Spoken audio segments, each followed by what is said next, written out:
근데 그걸 사면 골병 들어요. 제가 봤을 때는 제 경험상 제일 임대가 잘 나간다고 보는 게 상가든 다가구 원룸이든 첫 달이 중요해요. 첫 달. 상가가 5%짜리는 희망사항이지 그만큼 나오는 상가가 어디 있습니까? 다 이렇게 사요. 5천 1억 들고 산다니까요.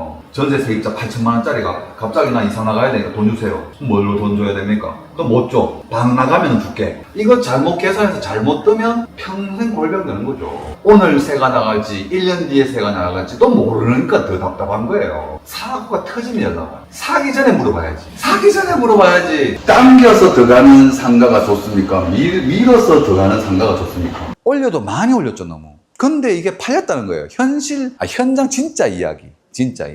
4억 8천짜리 상가를 8억 4천이 되는 마술이 되는 거죠. 그래서 이제 아파트와 수익형인 다가구 상가들이 대표적인 거고, 그래서 시세 차익형이 있고 수익형이 있다. 수익형. 근데 이 수익형에는 또 나눠지는 게, 수익형은 상가가 대표적인 게 상가가 있고, 또 대표적인 게 다가구가 있죠. 우리가 흔히 얘기하는 원룸, 다가구. 그러면 우리가 경매를 받든 매수를 하든 매입을 하든 봤을 때 상가는 그럼 몇 프로 수익이 나와야 되냐? 상가는 몇 프로 수익이 나와야 돼요? 내가 샀을 때 희망상 5%? 희망상 5%? 5%가 평균이죠. 희망상인데 그만큼 안 나오죠. 5%. 아, 근데 5%가 잘 안 나온다? 잘 없죠. 5%짜리도 잘은 없죠. 근데 5%는 나와야 되죠. 왜냐하면 금리보다는, 은행에 내가 예금 금리보다는 많이 나와줘야 되고, 관리도 해야 되고, 건물 감가도 생기든지 수리비도 들어가야 되고, 여러 가지 이런저런 이유로 은행에 넣어놓은 것보다는 좀 나와야 되는 거겠죠. 근데 다가구는 몇 프로 나와야 돼요? 7%, 3%. 근데 요즘 대부분 매물 보면 7, 8%의 매물이 나와 있어요. 근데 그걸 사면 골병 들어요. 왜냐하면 일단 기본 10%는 나와요. 왜? 일단 다가구는 방이, 룸이 10개, 11개, 12개가 있다 하더라도 공실이 비죠. 세입자 나갔다 해서 그 다음날 바로 들어오는 게 아니잖아요. 거의 한 달 내지 2달 빕니다. 비고 좀 외곽지고 좀 방이 좀 덜 나가는 동네면 외곽지는 석 달도 넉 달도 비어요. 안 나갈 때도 있어요. 방 11개, 12개 중에 한 3, 4개 노는 동네도 있다니까요. 안 나가요, 새가. 근데 제가 봤을 때는 제 경험상 제일 임대가 잘 나간다고 보는 게 경대병원 인근입니다. 시내 쪽에, 삼덕동에. 거기다가, 왜냐하면 경대병원에 근무하는 간호사들도 있고요, 간호대학도 있고, 그 다음에 의사들도 삽니다. 이렇게 갑자기 대학병원에 문제가 생기면 바로 뛰어 들어가야 되기 때문에, 집이 있어도 인근에 방을 하나 잡아놓을 수도 있고, 하여튼 좀 그 세입자들의 어떤 뭐 수준을 얘기하면 안 되겠지만, 어쨌거나 좀 월세도 따박따박 잘 내는 편이고 방도 잘 나가는 편이에요. 그런 동네도 방이 11개, 12개가 있다면 1개 내지 2개는 한 번씩 이렇게 공실이 있어요. 그러면 공실이 비죠. 이 10%라는 수익은 공실이 안 비고 이 방이 전부 다가 12개가 다 돌아갔을 때의 수익을 계산해 놨기 때문에, 그 수익을 보고 사놨기 때문에, 공실이 비면 많이 비면 마이너스죠. 그 다음에 수리해야 되죠. 수리. 사람이 살다 나가면, 세입자가 살다 나가면 나갈 때마다 이제 도배 장판을 해줄 수는 없고, 장판은 뭐 2, 3년에 한 번 정도는 하지만 도배는 거의 살다가 1년 살다 나가더라도 해줘야 되거든요. 왜냐면 좀 더러워요. 공실률을 낮추려면 일단 깨끗해야 되겠죠. 그래서 수리를 해야 되죠. 그 다음에 방이 나갈 때마다 복비가 나갑니다. 그렇죠? 수수료 나가요. 수수료는 법정 계산하면은 500에 40짜리 해봐야 한 4,500이니까, 500에 40이면 2,800에다가 한 3,000 몇백에다가 수수료가 10몇만 원밖에 안 돼요. 그러면은 부동산들이 다 일을 안 해요. 나는 그러면은 좀 공실을 빨리빨리 채우고 싶으시면 첫 달치 월세를 주거든요. 수수료로. 그러면 복비 좀 나가야 되죠. 공실 비고 수리해야 되고 복비 나가고. 그 다음에 계단 청소 누가 합니까? 계단 청소도 계단 청소 업체한테 매달 15만원, 20만원씩 주고 맡기죠. 그래서 또 관리비가 들어가죠. 거기다가 여기저기 터진다 그러죠. 고칠 게 많아요. 변기도 어디 또 막히고 뚫어줘야 되고, 배관도 바꿔줘야 되고, 수리할 게 많아요. 전등도 바꿔야 되고, 옥상 방수는 거의 몇 년마다 한 번씩, 2, 3년에 한 번씩, 거의 매년 하는 데도 있어요. 방수를 안 봐주면 물이 새기 시작하고, 그걸 제때제때 안 잡아주면 건물이 계속 노화되죠. 노화 속도가 빨라지겠죠. 근데 이 방수 문제는 아무리 잘 한다 하더라도 잘 안 잡혀요, 방수는. 그래서 방수는 되게 신경이 쓰이는데, 비세는데. 그래서 우리가 옥상에 딱 올라가셔가지고 방수가 제대로 돼 있고 관리를 했는 집인지는 옥상 올라가 보면 알 수 있어요. 좀 관리를 좀 발라주고 매년 발라주고 방수제를 이렇게 했는 집은 좀 깨끗하고 그렇죠. 근데 그냥 내쁜 집들은 그냥 시멘트가 막 드러나가 있고 갈라져 있고 막 이런 상황들이 있는데, 비세는 집, 비세는 제일 골치 아파. 그래서 이런저런 이유들 때문에 10%의 수익이 나는 게 맞습니다. 그래야 이 10%에서 공실 비는 거, 수리하는 거, 복비 주는 거 그때 제하다 보면 5%대 나올 거예요. 근데 지금 예시당초에 6%, 7%밖에 안 나오는데 공실 비고 뭐 수리하고 이렇게 가게 되면 더 떨어지겠죠. 그러면 이 12집을, 최하 12집을 관리하는 것 자체가 어려운데, 세입자들도 별의별 사람들이 많잖아요. 진짜 1년, 2년을 살았는데 집 한 번 안 치우고 쓰레기 그대로 모아놓고 야밤 도주하고 월세 안 주고 미루다가 야밤 도주하는 경우도 많죠. 그래서 또 그런 부분도 있고 여러 가지로 문제가 많습니다. 월세도 계속 관리해줘야 되고 밀리고. 월세는 상가든 다가구 원룸이든 첫 달이 중요해요. 첫 달 밀릴 때 이때 한 달 정도는 가줘야지. 근데 그 한 달 첫 달이 제일 중요하고요. 첫 달이 밀리면 그 다음에 밀릴 확률이 높고, 2번 이상 밀리게 되면 이 사람은 아예 도망갈 생각하고 안 줄 생각을 한다고 보셔야 되기 때문에 첫 달. 근데 첫 달치는 보험회사든 자동차 할부를 하는 회사들은 첫 달치 그 월 할부금을 되게 중요하게 생각합니다. 첫 달 월급 한 번 밀리게 되면 계속 밀릴 수 있거든요. 그런 부분도 있고. 그래서 어쨌거나 10%대는 나와줘야 이것저것 제하고도 요 정도다. 거기다가 아직까지 건물 감가는 제하지도 않았다, 그죠? 건물 감가. 10년 된 원룸 건물과 10년 된 건물 중에 관리된 건물과 관리 안 된 원룸 건물들을 비교해보면 하늘과 땅 차이. 그래서 올해 거의 10년차 건물이지만 관리된 것과 안 된 것 중에 관리 안 된 것들은 공실률이 더 높죠. 그래서 10% 정도가 기본적으로 나와줘야 되고, 상가는 5%인데 상가는 그러면 왜 5% 해야 되냐? 어차피 복비도 줘야 되고 하지만 어쨌거나 예를 들어서 이런 거죠. 위치가 좀, 상가를 산다 그러면 당연히 위치를 보고 좋은 걸 사셨겠죠. 그러면 미용실을 하시다가 미용실을 인차인이 하다가 매물로 내놨어요. 그러면 다음 사람이 카페를 한 사람이 계약을 하고 싶은 거예요. 그래서 두 분이서 월세 얼마에 있냐, 권리금이 얼마냐 서로 주고받고 절충을 하죠. 만약에 중개사분이 있다면 중개사가 절충을 하죠. 권리금 계약도 정리를 하고, 정리를 다 한 상태에서 오케이가 되면 전화가 오겠죠. 집주인한테, 건물주한테. 우리 팔고 미용실에 있다가 세입자 팔고 카페가 들어올 건데 월세 조절하고 다 해놨으니까 오셔가지고 도장만 좀 찍어 주십시오 하면, 가셔서 도장만 찍어주면 카페에서 또 들어와가지고 자기가 수리 다 한다, 그죠? 인테리어 1억 2억 발라가지고 집을 싹 깨끗한 상가로 탁 만들어 놓잖아요. 그래서 다가구 원룸보다는 상가가 집주인이 그렇게 신경은 좀 덜 쓰이는 편일 수도 있습니다. 물론 건물을 큰 거 갖고 있으면 또 여러 세입자가 많이 들어와 있으면 이것저것 신경 쓸 게 많고, 그게 싫으시면 관리인을 두게 되는 거죠. 관리인을. 그래서 이 정도 상가는 5%, 다가구 원룸은 10% 정도를 기준으로 해서 수익률을 계산해 봐야 되는데, 하여튼 상가는 그래서 5% 정도면 되고 다가구는 10% 정도는 기본 나와야 되는데, 그래서 이런 얘기를 하면 중개를 하시는 중개사님들도 이런 얘기를 해요. 에이, 좀 전에 말씀 주신 것처럼 상가가 5%짜리는 희망사항이지 그만큼 나오는 상가가 어디 있습니까? 다가구도 6%, 7%대인데 무슨 10%가 나옵니까? 이 얘기 하시거든요. 그러면 안 사야죠. 안 사면 되잖아요. 좋은 수익이 나올 때까지. 그거 안 산다고 우리가 큰일 나는 게 아니니까. 이 수익이 안 맞아 떨어지면 안 사야 돼. 경매를 받았는데, 상가를 받는데 경매를 떨려고 하는데 내 수익이 안 나와. 그럼 굳이 그걸 왜 사요? 월세가 100만 원 나오면 12달 1년으로 계산해야 돼. 1년 연세로. 1200 나와, 1년에. 그럼 내가 이거를 연세 1200 나오는 걸 내가 이걸 얼마에 사야지 잘 사는 걸까? 보증금 일단 무시하고 월세만 봤을 때 요거는 2억 4천에 사면은 5%입니다. 아니에요? 간단하게 계산하는 방법은 뭐냐면, 좀 헷갈리실 수도 있지만 저는 항상 이렇게 생각하거든요. 계산을, 내 원전을 월세 연세를 받아가지고 10번 만에 내 원전이 나와. 그럼 10%잖아요 10% 10번을 받아서 내 100%가 들어왔으니까 20번 받아야지 내 원금이 돼. 그러면 5%잖아요 30번 받아야 돼. 그러면 3%겠죠. 3.3% 예를 들어서. 그래서 예를 들어서 연 이렇게 받아. 근데 연 1200 받아가지고 내가 샀는 금액이 10년 만에 원전 회수가 돼. 그럼 10% 받은 거죠. 매년 10%. 20년 걸려. 그럼 5% 받은 거예요. 30년 걸린다. 그러면 3%대를 받은 거죠. 수익을. 이해 가시나요? 쉽지 않아요? 더 복잡해요?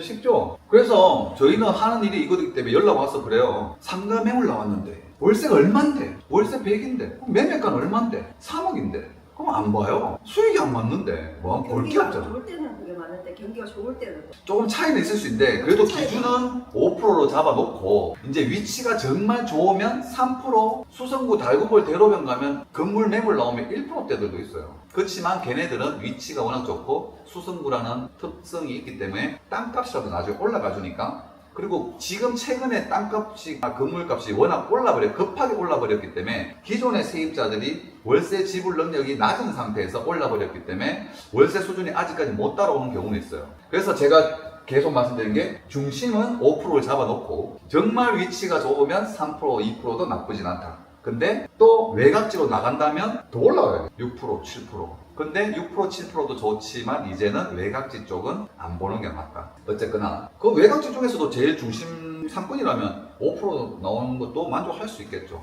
만족하는데 어쨌거나 중심은 한 5% 정도. 그래서 10년이 걸리냐 20년이 걸리냐. 그래서 물건을 받았을 때 수익이 안 맞으면은 그 외에 뭐 입지 분석이나 권리 분석이나 할 이유가 없잖아요. 그래서 이제 계속 들어보고 맞는 거. 수익 일단 맞아 들어가야지. 수익 맞고 그 다음 권리 분석하고 입지 분석하고 들어가야 되겠죠. 그래서 이렇게 계산해 보시면은 제일 간단합니다. 몇 번을 받아야 내가 원전이 되냐. 그러면 1억 1200만 원 나오는데 2억 4천 주고 샀으면 20번만 받으면 내 원전 빠지잖아요. 20번만 받으니까 5%. 이렇게 계산하면 좀 간단하게 보실 수 있습니다. 5% 나와요. 그 다음에 다가구 원룸 10%인데 이 10%에도 함정이 있어요. 함정은 뭐냐면 예를 들어서 10억짜리 건물이 우리가 수익 계산할 때 보시면 보증금분의 이자 곱하기 100 하면 수익률이거든요. 월세, 보증금분의 월세, 내 수익률 계산할 때. 근데 분모와 분의 분자잖아요. 분모가 적으면 적을수록 내 돈이 적게 들어가면 적게 들어갈수록 수익률은 굉장히 높아지는 거죠. 그래서 10억짜리 원룸을 대출 대부분 6억이 돼 있다고 보면 6억이 돼 있고 대출이 6억 돼 있고 전세 보증금이 3억이 들어와 있으면 9억이 벌써 깔려 있죠. 그럼 내 돈은 1억만 있으면 돼. 1억 분모에 1억만. 근데 분자의 수익률이 월세가 이자 주고도 만약에 100이 남아. 그러면 10% 수익률. 10% 수익률이 더 되겠죠. 이게 더 올라. 그러니까 이 분모가 만약에 5천만 원이 들어간다. 예를 들어서 전세 3억 5천 넣고 대출 6억 끼면 9억 5천이 들어와 있잖아요. 그럼 내 돈 5천만 원만 있으면 돼. 그러면 월세 100만 원이 나오면 20% 수익인 거예요. 그러면 파는 사람들은 이렇게 계산하거든요. 돈을 적게 넣을수록 많은 수익이 나는 걸 가지고 팔거든요. 그러면 사는 사람들은 내 돈 5천만 원만 넣고도 월 100이 나오네? 이렇게 계산해서 산단 말이에요. 실제로 남구 대명동 이런 데 가면요 다 이렇게 사요. 5천 1억 들고 산다니까요.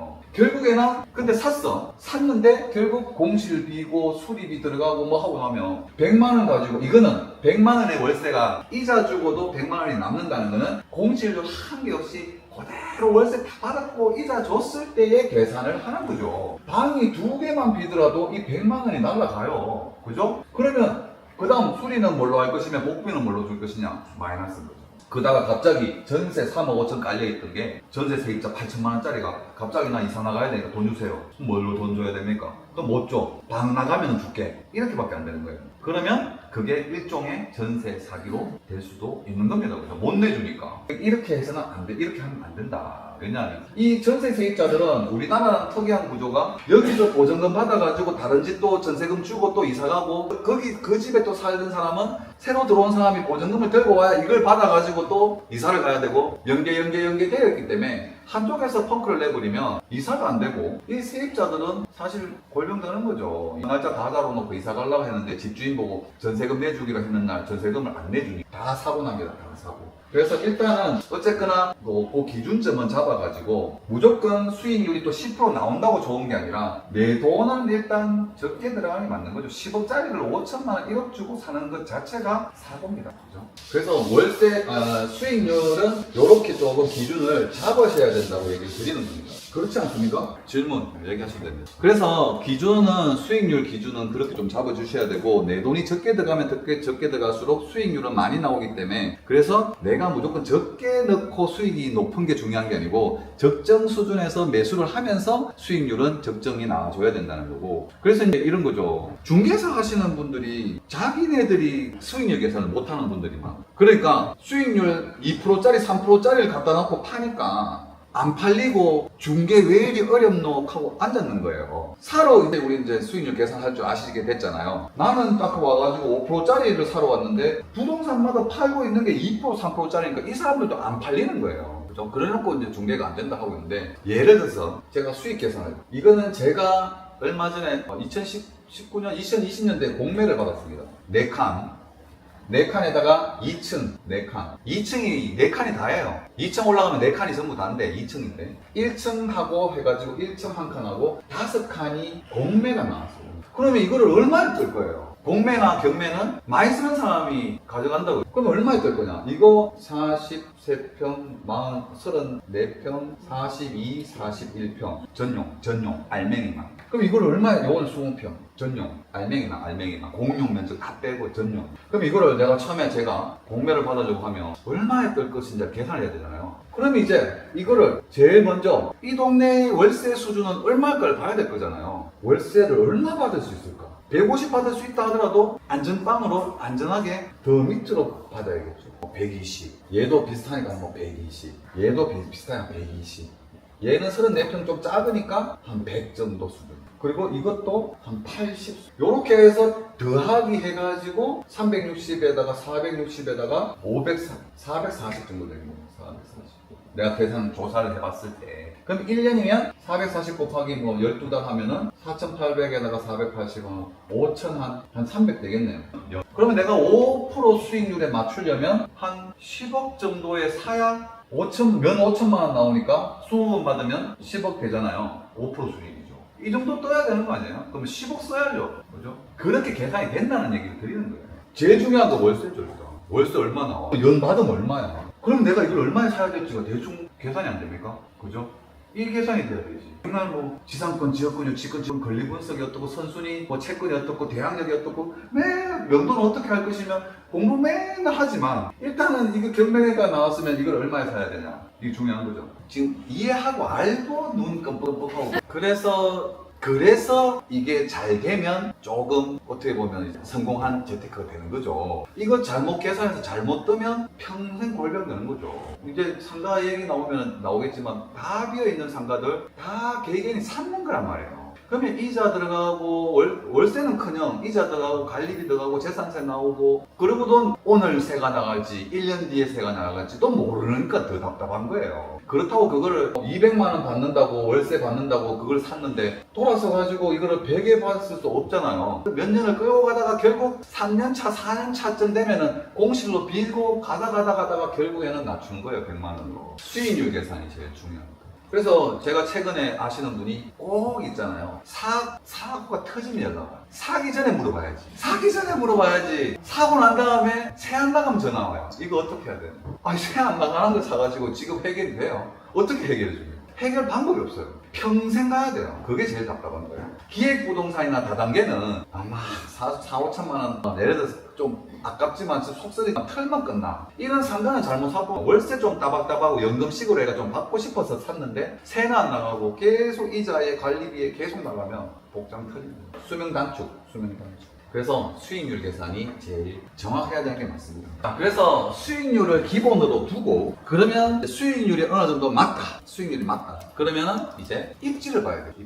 위치, 입지. 부동산은 늘 들으셨을 거예요. 첫째도 입지, 두 번째도 입지, 세 번째도 입지. 입지가 중요해요. 입지. 싼 게 문제가 아니고 입지가 좋아요. 근데 요거는 어떤 상가를 산다든지 할 때에 매수 때도 이런 입지들 이야기가 나오지만 어떤 창업을 한다거나 내가 어떤 창업을 한다거나 아니면은 뭐 자녀들이 창업을 한다거나 이럴 때도 다 해당이 되는 내용들이긴 하죠. 일단 내가 매수를 할 때는 개발 계획이 있으면 좋겠죠. 뭐 우리가 배우셨던 도시정비법에 의한 재개발 지역이거나 재건축의 아파트 단지의 상가라든지 그러면서 월세도 따박따박 나오면서 언젠가는 좀 가능성이 있는 새로 재개발 재건축 들어갈 수 있는 아니면은 뭐 민영개발이 될 수 있는 아파트를 지을 수 있는 동네 그런 건 좋겠죠 당연히. 그 다음에 기본적으로 지하철 역세권이거나 버스 정류장이 있으면 유동이 있겠죠. 유동이 있고 유동이 있다는 거는 어떤 업을 해도 장사가 잘 된다는 거고 장사가 잘 되면 장사가 잘 되는 상가를 내가 사게 되면 월세 밀리고 하는 건 없겠죠. 그런 것들. 그 다음에 동선에 잘 띄는 상가들. 사람들이 다니면서 눈에 탁 띄는 상가들. 그런 것들이 선호하죠.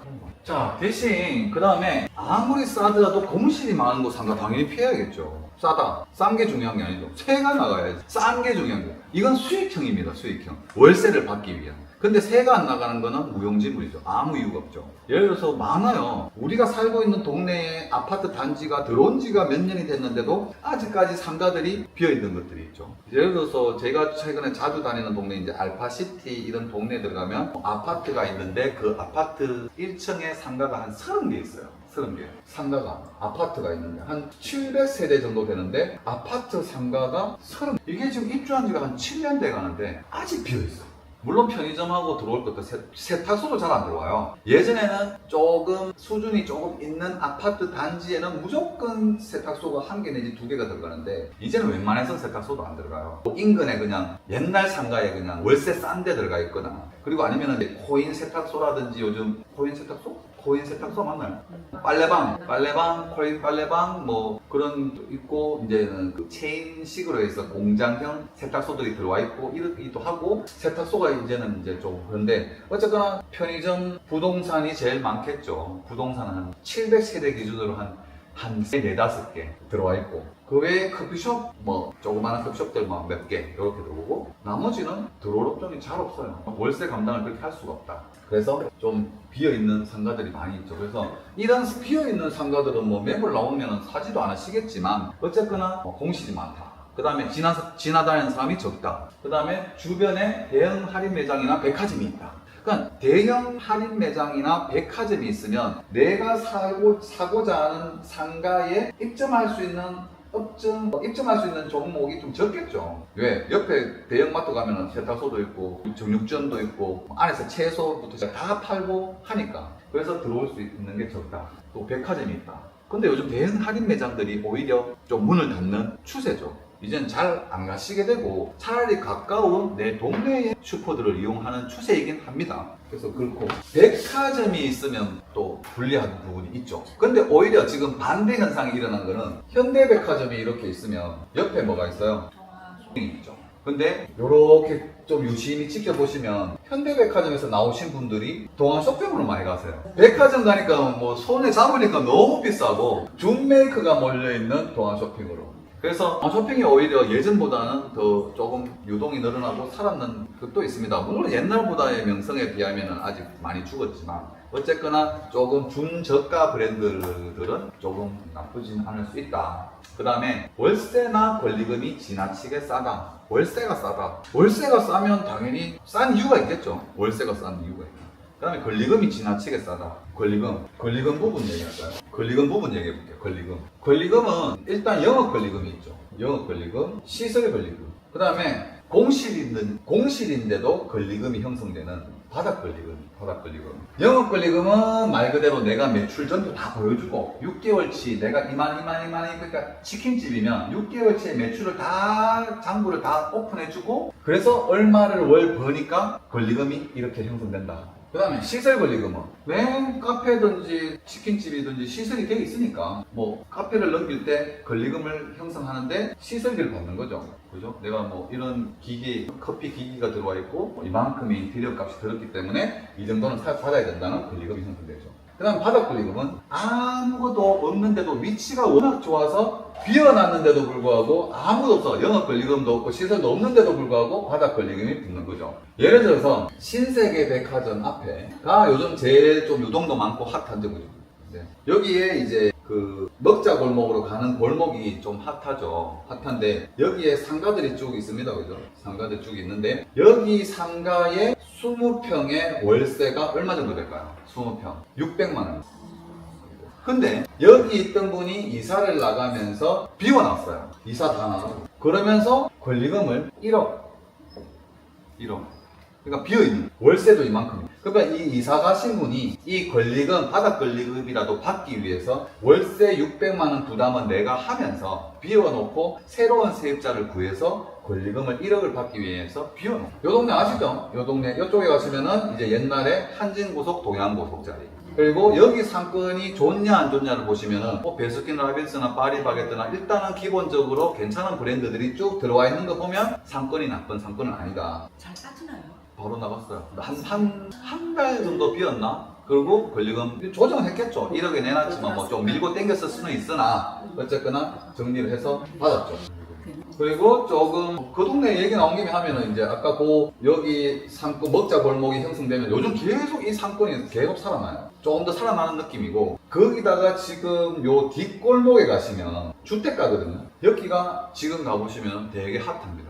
되게 힙플레이스였다가 핫플레이스가 된 경우인데 핫하고 그러니까 대구에 놀러 오는 사람들이 젊은 MZ들이 일단 대구 도착하면 여기 주택가 가가지고 커피를 마시든지 뭐 라면을 먹든지 하여튼 먹자 골목이 좀 형성되어 있거든요. 그리고 대구 관광을 하고 집에 가기 전에 아니면 다시 한번 들렀다가 가든지 하여튼 좀 관광객들이 조금 오는. 근데 여기 가시면은 꼬치집이 있거든요. 요즘 이 동네에서 좀 간단하게 한 잔 먹기에는 꼬치집들이 좀 장사가 잘 되는 편인데 꼬치집 되게 작아요. 한 10평? 근데 테이블을 꼬치집에 조리하는 이 조리대가 있으면 꼬치집이 이렇게 바 형식으로 해가지고 바 형식으로 해가지고 앉거든요. 앉는데 이렇게 앉는데 우리 한 3명 이상 가면은 안 받아요. 왜냐하면 4명이서 이렇게 앉아 일렬로 쭉 앉아버리면 뜯으잖아요. 여기 앉은 사람 저 야야 뭐 자꾸 얘기하면 시끄러우니까 안 받아요. 2명 정도. 그리고 4명이 가서 4명인데 여기 2명 앉고 이렇게 코너 이렇게 앉으면 좀 안 되느냐 하면 안 돼요. 이렇게 하여튼 그런 집들이 있습니다. 근데 그건 영업을 위한 전략인 거죠. 여러 명이 와서 시끄러우면 둘이서 연인들끼리 와가 있는데 와가 소맥 말아가 부어라 마셔라 이렇게 하면 시끄러우니까 손님 떨어지니까 또 나이가 있어 보였으면 안 받았을 수도 있겠죠. 자, 이 권리금은 그럼 또 이것도 dollar은 들어줄 수는 없잖아요. 얼마가 적정할까? 얼마가 권리금 몇 년 만에 회수해야 돼? 몇 달 만에? 빠르면 바로수록 좋죠. 권리금 내가 5천 줬는데 몇 달 만에 회수할 수 있으면 제일 좋죠. 그러면 빨리 회수하면 당연히 좋은 건데 길게 나와도 언제까지는 그래도 내가 이걸 뽑아내야 되냐. 그래도 이빨 잡아도 한 2년 내에는 뽑아내야 돼. 2년 내에. 안 그래요? 2년 내에. 예를 들어서 나가는 상가는 뭐 하는데요? 지금 삼겹살 들어왔어. 삼겹살? 프랜차이즈 삼겹살. 2년 2년 만에 엄청 잘 장사 잘 되는가 보네. 뽑아내야 되죠. 그래야지. 왜냐하면 2년 만에 내 원전 회수가 돼야 그 다음 해부터는 내가 버는 거잖아요. 그러면 내 원전 회수하는데 4년 5년 걸리면 쇠 빠지게 골병 만드는 거잖아요. 빨리 내 원전 돈 들어간 거 회수하고 벌어야 되는데 근데 회수를 빨리 하고 벌어야 되고 근데 회수가 안 되면 안 되면 망하는 거죠. 회수해야 되죠. 원래 이것도 긴 겁니다. 그러면 2년 뒤에 지금은 어쨌거나 그래도 10년이라는 임대차 보호법에서 기간을 정해주니까 그나마 나은 편인데 2년 뒤에 재계약 안 해주면 어떡할 거예요? 4년 뒤 4년 됐어. 내 이제 원전 권리금하고 시설했는 거 이제 조금 빼내가지고 이제 장사 좀 하려고 그러는데 주인이 재계약을 안 해주고 재개발이 들어가거나 뭐 이런저런 변수들이 있잖아. 그래서 최대한 빨리 뽑아야 되지만 그것도 아니면 2년 내에 뽑아야 되죠. 그 다음부터는 몇 년 벌어야 되잖아요. 회수도 안 되기 전에 계약 안 되거나 뭐 여러 가지 상황이 생길 수 있으니까 요 정도. 그러면 빙설 메이커 뭐 있어요? 설빙, 거꾸로 하면 설빙이네. 설빙, 빙설, 빙수. 빙설인가요? 빙수인가요? 그게 뭔가요? 빙수. 빙수? 설비. 빙설. 빙설은 옛날 말인가? 네, 빙수입니다. 아저씨가 갈아주는 게 빙설인가? 하여튼 이 설빙들은 권리금이 비싼 건 5억씩 합니다. 근데 이거를 5억을 어느 세월에 뽑아야 될까요? 여름철만 장사됩니다. 그죠? 풀이고 겨울엔 잘 안 되죠. 제법은 그게 제법. 5억을 2년 만에 뽑죠. 요즘 장사 잘 안 되던데. 설비도 요즘 장사 잘 안 되던데. 안 되는 데도 있는데 원래는 요 기준으로 가야 되는 거죠.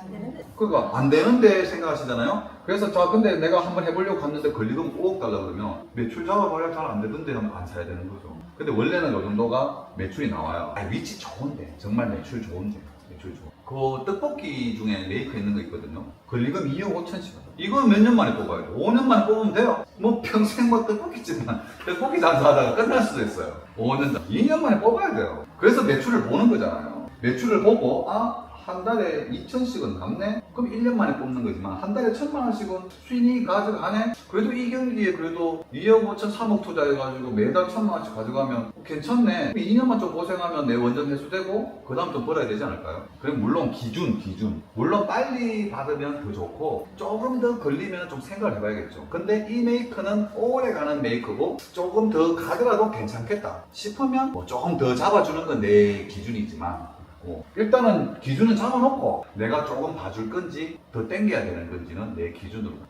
중요합니다. 이것도. 그러면 뭐 그냥 창업하면서 권리금 돌락하면 뭐 이거 시설도 별로 없고 뭐 대충 이렇게 계산해서 줄 수는 없죠. 금액만 가지고 무작정 깎아야 돼. 너 내놓은 것보다. 그래서 그냥 막 깎습니까? 그건 아니죠. 내 기준이 있어야 되잖아요. 몇 년 만에 뽑을 것인가. 이 권리금 얘기가 나왔으니까 자, 이 얘기를 해볼게요. 제가 아는 친구가 최근에 저기 이제 요즘 히트하는 그 스파게티하고 예를 들어서 이런 종목의 가게가 요즘 유행하거든요. 동네마다 있어요. 구마다 있어요. 구마다 있는데 전국에. 근데 이게 창업 비용이 한 8억에서 9억이 들어갑니다. 근데 땅도 커요. 근데 대지 주차장 있고 건물도 새로 짓고 뭐 이렇게 했는데 이거 8억 9억 들어간 걸 보증금이 한 2억 있다 치고 그러면 시설비가 6억에서 7억은 들어갔겠죠. 그럼 이걸 언제 뽑아야 되나? 언제? 2년 내에 뽑아야 돼. 못 뽑으면 문 닫아요. 나는 그런 기준으로. 그래서 그러니까 이제 다른 영업장에 여기 체인점 말고 다른 체인에 장사되는 곳에 가가 내하고 비슷한 입지, 위치 체인점 가가지고 장사가 얼마나 되는지를 확인해 봐야겠죠.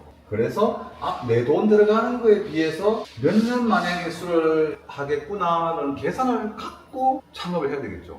그럼 그 친구는 1년 내에 뽑는다 생각하고 오픈한 거죠. 자기가 봤을 때는 그 정도 가능성이 있으니까 그래서 이제 그런 기준은 있어야 된다는 거 말씀드립니다. 자, 그래서 월세나 권리금이 싸다. 그러면 권리금이 아까는 위치가 워낙 좋으니까 권리금이 비싼 것이고 위치가 안 좋으니까 권리금이 싼 거죠. 월세도 싼 거고 아까는 월세 비싸잖아요. 월세 600만 원 평인데 위치가 좋으니까 유동이 많으니까 물론 그걸 기본으로 하고 이제 창업을 해야겠죠. 유동이 있는데 물론 거기 유동이 많다 해가지고 무조건 차린다 해가지고 되는 건 아니죠. 또 기본 베이스를 놓고 내가 그 다음엔 내가 노력인 거예요. 사람들이 근데 그 얘기를 하면 유동이 많은 앞에는 월세가 200만 원. 근데 뒷골목을 봤더니 똑같은 평수의 월세가 100만 원인 거예요. 근데 사람들은 대부분이 뒷골목에 월세 싼 집을 가요. 창업을 해요. 근데 왜 원래는 어디를 가야 돼요? A가 있고 여기가 B가 있으면 A로 가야 돼요. 뒷골목으로 간다고 해서 월세가 조금 쌀 수는 있지만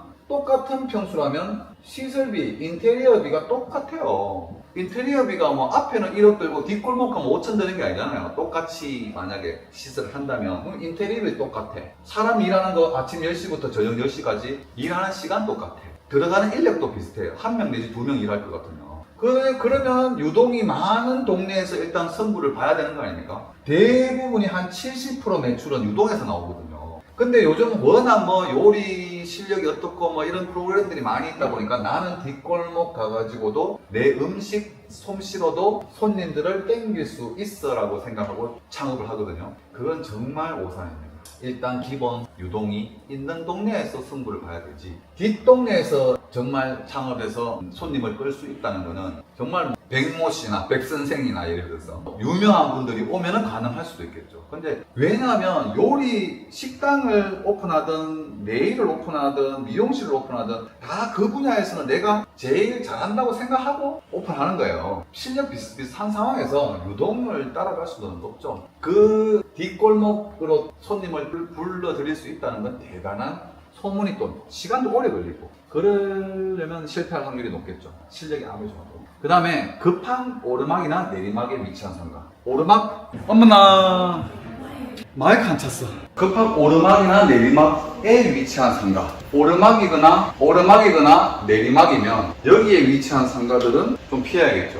왜냐하면 상식적으로도 사람들이 뭐 밥을 먹고 1차를 하고 2차 자리를 옮길 때 오르막 쪽에 올라가 있으면 잘 안 가게 되고요. 또 내리막 친 곳은 아무래도 상권 발달하기가 불리한데 결정적으로 또 한 가지는 뭐냐면 자 내리막이거나 오르막인데 내리막에다가 건물을 지으면 이렇게 되겠죠. 건물이 다 이렇게 있습니다. 그러면 여기에 건물을 1층을 반듯하게 만들려면 이렇게 돼야 되고, 그러면 여기에 뭐가 생겨요?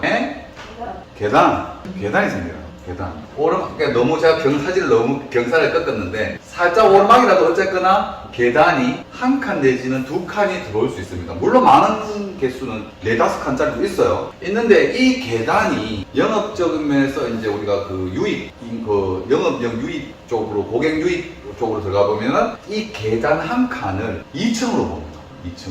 그만큼 저항이 있다. 계단이 없는 곳과 계단이 없는 평평한 상가에 1층 상가를 들어가는 것과 계단이 한 칸이라도 있는 것은 심리적인 저항이 분명히 있거든요. 그래서 커피숍이 여기도 있고 여기도 있지만 계단을 1개 내지 2개를 밟고 올라가는 계단을 밟고 가는 1층과 그냥 편안하게 들어갈 수 있는 1층은 차이가 있습니다. 심하게 보면 계단 한 칸을 진짜 2층으로 봐야 돼요. 1층보다는 2층이 월세도 싸고 그런 이유가 계단 밟고 올라가야 되니까 불편하죠. 엘리베이터 탄다 하더라도 1층보다는 어떤 건물이든 1층에서 월세가 이 건물의 대부분을 차지할 만큼 1층이 그만큼 유동이 많고 장사가 잘 돼야 되는데 계단 한 칸이 있음으로 해가지고 되게 저항력이 있어요. 기본 심리적으로. 그래서 계단이 있는 것보다는 계단이 없는 게 100% 낫고요. 이 이야기를 하면 상가는 문을 당겨서 들어가는 상가가 좋습니까? 밀어서 들어가는 상가가 좋습니까? 네. 왜 그러죠?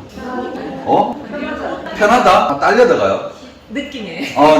느낌상. 그러니까 그 느낌상이라는 것도 계단이 있으면 알게 모르게 심리적으로 저항받는다니까요. 좀 전에 설명 주셨던 것처럼 이제 연배가 있기 때문에 조금 쉬어야 되고 나가서 방학도 좀 써야 되고 그래야 되는데, 나도 알게 모르게 계단이 한두 개 있으면 그 집보다 없는 집을 선호하게 되고, 또 문을 당겨서 여는 것보다는 밀고 들어가는 게 손님이 들어올 확률이 높다. 왜냐하면 우리도 예를 들어서 문을 당겨서 열었는데 보니까 이제 안 와봤는지 처음 가는 동네에 뭘 먹으려고 갔는데 식당에 맛있는지 맛없는지를 모르니까 그 문을 열었는데 손님이 별로 없어요. 그리고 주방 상태나 대부분 눈에 딱 들어오잖아요. 이게 내 눈에 내성에 안 차는 것들이. 그러면 문을 닫고 나오죠. 문을 열었는데 주인이 아까 얘기한 휴대폰을 보고 있어. 그냥 뻔하잖아요. 뭐 파리가 돌아다니든지. 그럼 눈에 들어오면 문을 닫고 돌아설 확률이 높다. 근데 문을 들어왔어. 문을 열고 들어왔어요. 열고 들어오면 웬만하면 자리에 앉게끔 돼 있죠. 좀 불편하더라도 뭔가가 성에 안 차더라도 일단, 그리고 들어오자마자 주인하고 눈이 마주쳤어. 그러면 웬만하면 앉게 된다. 그래서 그런 부분도 조금 그러지 않을 수 있겠지만 그래도 그게 확률적으로 보면 문을 열고 들어온 게 맞다는 거죠. 그래서 예전에 제가 아시는 분의 아드님이 스파게티 됐다 해가지고 갔는데 이 집은 열고 닫고가 되는 게 아니고 무조건 당겨서 열게 돼 있더라고요. 근데 그게 턱이 있으면 그럴 수 있는데 턱도 없는데 당기는 문만 돼 있길래 이거 밀 수 있도록 좀 수리를 해라. 그게 되게 세세한 것 같지만 그런 거 하나하나가 손님을 부르냐 떨어지냐 이 차이가 있거든요. 그래서 그런 부분이 분명히 있습니다. 이 계단도. 그래서 오히려 요즘 경기가 안 좋아서 코너에 있는 상가들도 횡단보도 바로 앞에 코너 상가들도 비는 이런 시점에 녹화 버튼을 안 눌렀네요. 눌렀는데 중요한 이야기인데 이런 거. 하여튼 그렇습니다. 그래서 오르막이나 내리막 위치한 상가는 좀 피해야 된다. 세입자나 주인이 자주 바뀐다. 세입자가 자주 바뀐다는 건 당연히 예전에 새마을 오거리 가면 보시면 오거리가 이렇게 있는데 이 상가가 이렇게 생겼어요. 삼각형으로. 그러니까 이 집은 어쨌든 간에 거의 간판이 감자탕집 했다가 순댓국집 했다가 계속 바뀌어요. 돼지국밥집 했다가 막 이러고. 근데 나중에 보면 요게 좀 상가도 밋밋하게 생겼지만 요게 약간 오르막지면서 하여튼 여러 가지로 풍수상으로 보든 어떤 입지적인 면에서 보든 유동도 별로 없고 하여튼 계속 간판이 바뀌어요. 장사가 안 된다는 거죠. 장사가 잘 안 되면 월세가 밀리는 것이고, 월세 밀리는 상가를 사면은 집주인은 나는 그거 받아가지고 이자 줘야 되는데 월세 대출금 이자도 갚아야 되고, 월세가 안 들어오면 답답하다니까요. 내 돈 갖고 이자 넣어야 된다니까요. 그러니까 이런 것들도 피해야 되는 상가인 거죠. 세입자나 바뀐다, 자주 바뀐다. 그리고 등기부등본을 받는데 주인이 거의 자주 바뀌어요. 그러면은 뭔가가 문제가 있다고 봐야겠죠. 그리고 수익률이 지나치게 좋다. 새 분양하는 상가인데 월세가 맞춰져 있어요. 근데 월세가 비싼지 싼지를 알 수가 없죠. 모르시니까. 근데 어쨌거나 내가 봐도 수익률이 좋다. 월세가 많이 받는다. 그럼 우리가 손품 발품 팔아보면 대충 알 수 있잖아요. 손품만 팔아도 알 수 있는데 예전에는 요게 이제 예전에 대구 시내에 월세 350 받는다 해가지고 파는 상가들이 있었어요. 근데 이제 그거는 월세가 왜 지나치게 비싸냐면 지원해 주는 게 있어요. 건물주가 분양하는 사람이 세입자한테 원래는 월세가 150 받는 동네예요. 150. 근데 이 건물주가 이 세입자한테 자 우리 상가에 들어와서 장사를 해라. 그러면 200만 원을 더 보태서 350짜리 계약서를 써주면 1년은 장사를 무료로 하게 해줄게. 내지는 2년을 장사 무료로 해줄게. 그러면 세입자 입장에서는 손해볼 게 없죠. 2년 공짜로 장사해도 된다는데. 예를 들어서 그러면 계약서는 350짜리를 만들어 놓겠죠. 그리고 월세 350 나오니까 매매 가격을 측정해서 매매를 내놓겠죠. 150이 나왔을 때와 350이 나왔을 때가 근데 사실 올려도 많이 올렸죠. 너무. 근데 이게 팔렸다는 거예요. 현장 진짜 이야기. 그러면 150이 나오면 우리가 수익률 계산을 다 배우셨기 때문에 월 150을 받으면 1년에 1800이 나오면 매매 금액은 얼마? 5% 기준을 수익률 5%를 잡아도 3억 6천짜리겠죠. 그죠? 5% 기준 잡았을 때. 까먹었어요? 연 1800 나오는데 20번을 받아야 3억 6천 본전이 되면은 5% 수익이라 했죠. 20번 받아서 내 원전이 되면 5%, 10번 받아서 내 원전이 되면 10% 수익률. 그러면 350을 받으면 1년에 얼마예요? 3,500하고 4,200. 연 4,200 나와요. 이걸 매매가로 돌려보면 5% 잡아준다 하더라도 8억 4천이 되겠죠. 한 5억, 4억 8천 정도가 매매 가격이 확 올라가죠. 이렇게 만들어서 파는 게 있었습니다. 현장이 150을 너무 낮췄으면 200으로 잡아준다 하더라도 매매 가격이 200 잡아도 1년에 2,400, 매매가로 잡아줘도 4억 8천이겠죠. 4억 8천짜리 상가를 8억 4천이 되는 마술이 되는 거죠. 월세가 따라가지고. 월세에 따라서 수익이 올라가는 겁니다. 그래서 제가 늘 말씀드리는 거는 상가를 가지고 계신다면 법의 한도 내에서 경제 상황이 받쳐주는 내에서는 계속 월세를 올려줘야 돼요. 그래야 나중에 내가 팔 때에 매매 가격이 되는 거니까. 그죠? 근데 월세 솔직히 자주 올리기가 쉽지는 않지만 그래도 올려주는 게 맞습니다. 월세가 나중에 매매가가 되는 건데. 근데 월세를 안 올렸다고 이분들이 세입자들이 나중에 나갈 때 감사합니다.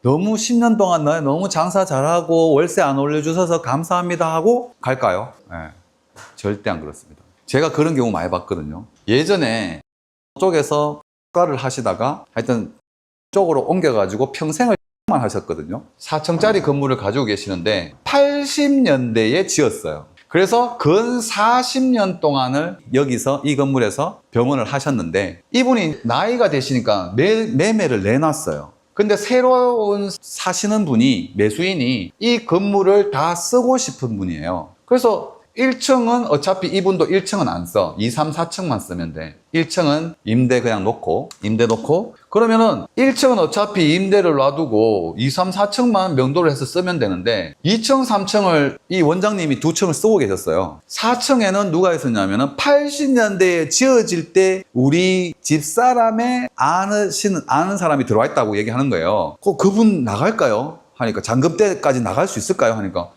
당연하지. 80년대에 들어와가지고 보증금 그 당시 500만 원인가? 주고 들어와가 35년을 있었는데 나가지. 이래 된 거예요. 결국에는 이분이 애먹였어요. 안 나가고.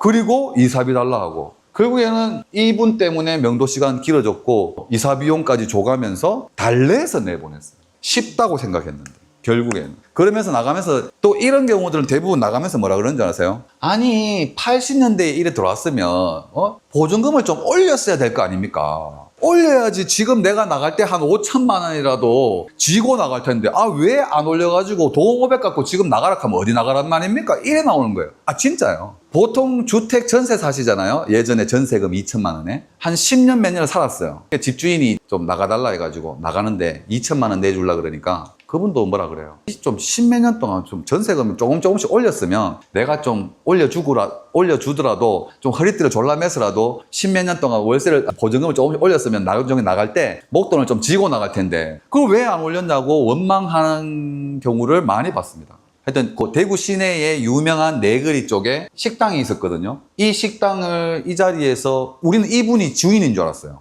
한 30 몇 년을 이 자리에서 했기 때문에. 그래서 근데 이 땅 주인이 따로 있더라고요. 이분이 건물을 지으려고 이제 좀 나가달라 하고 여기다가 지금 건물을 지었거든요. 그때 알았어요. 건물 지은 분한테 얘기를 들으니까 30년 가까이 이렇게 여기서 식당을 해서 이분도 돈을 많이 벌어서 다른 데에 역세권에 몇백 평 땅을 사서 건물을 지어서 지금도 2층, 3층에다가 자기가 식당을 해요. 그만큼 많이 벌었겠죠. 워낙 유명했어요, 이 식당이. 그래서 우리는 땅 주인이 땅 주인이 아니었는데 이분이 그렇게 오래 있다가 나가면서 결국 안 나가겠다고 소송 걸고 명도 소송 걸어서 겨우 내보냈어요. 그렇습니다. 뭐 다 그런 건 아니겠지만 그래서 무작정 그냥 월세 안 올리고 봐주는 것만이 꼭 또 능사는 아니더라는 겁니다. 그래서 수익률이 지나치게 좋다. 그거 있었어요. 저기 대구 시내에 의류 매장 상가들 만들어가지고 칸 분양해가지고 팔았는데 의류 매장들이 들어오면서 월세가 350씩 책정이 돼 있었고 근데 이제 그걸 사서 2년 지나니까 의류 가게들, 옷 가게들 다 나가버리고 빈 공실 돼가지고 비어져 있는 것들 많이 있어요. 그 당시에 막 우리 전봇대에다가 매매 상가, 분양 상가 해가지고 월 350 수익률 얼마 해가지고 막 파는 상가들이 있거든요. 그런 상가들은 만들어내는 경우도 있어요. 우리가 지난 시간에 다가구 원룸 건물도 얘기했지만 원룸도 만들어내요. 원룸도. 이 동네 원룸 시세가 월 30만 원이 월 원룸 방 한 칸 30만 원 받는데 건축주가 이 방에다가 이 방을 40만 원에 계약이 돼 있다고 얘기를 하죠. 그러면 30만 원짜리 방 12개와 40만 원짜리 방 2개면 얘는 월 480이 나오고 얘는 360이 나오겠죠. 1년으로 따지면 3,600하고 한 4,300 정도 나오는 거고 이거는 4,800하고 그럼 헷갈리지. 계산 빨리 계산해봐줘요. 500 잡고 5,700 정도? 5,700. 그러면은 4,300 나오는 연 월세 4,300 나오는 것보다 5,700 나오는 게 매매 가격이 훨씬 몇 억이 더 비싸지겠죠. 이걸 어떻게 하느냐? 세입자는 30만 원짜리 방을 구하러 왔는데 자, 계약서 40만 원짜리 적어도 그러면 내가 월세 1년치 지원을 해줄게. 아니면 넉 달치, 5달치 지원을 해줄게. 내지는 부동산한테 수수료를 원룸 방 한 칸 놔주면 200을 주는 경우도 있습니다.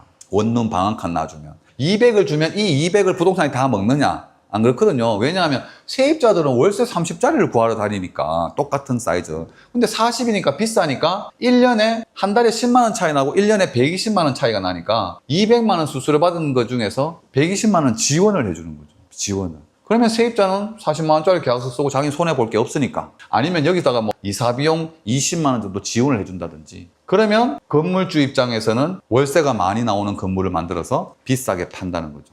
그 다음에 이 세입자들이 1년 살고 이사를 나가게 되면 그 다음부터는 40만 원에 죽어도 방이 안 나갑니다.